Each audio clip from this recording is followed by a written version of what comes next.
రక్షణ పొందిన వెంటనే దేవుడు ఏ కుటుంబాన్ని, ఏ వ్యక్తిని లిఫ్ట్ చెయ్యడు, అంటే ఎదుగుదల ఇవ్వడు. ఇది కొంచెం కష్టమైన మాటే.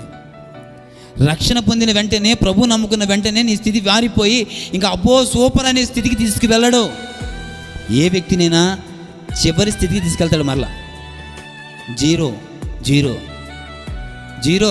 ఇంక నీ పక్కన ఎవడు ఉండడో, సాయం చేసేవాడు ఉండడో, ముద్ద పెట్టేవాడు ఉండడో, పలకరించేవాడు ఉండడో, ప్రేమ చూపేవాడు ఉండడో, తోడొచ్చేవాడు అస్సలా ఉండడు. ఆ స్థితికి తీసుకెళ్తాడు.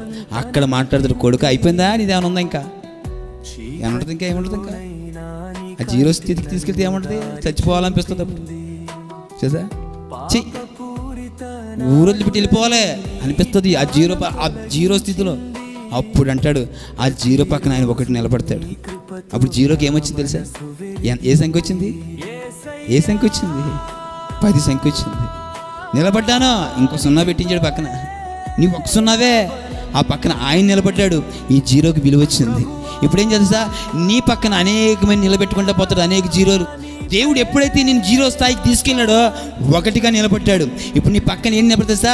మరొక 0 పెడతాడు. ఆ 0 తెలుసా? నీ భర్తో, నీ భార్యో, నీ పిల్లలు.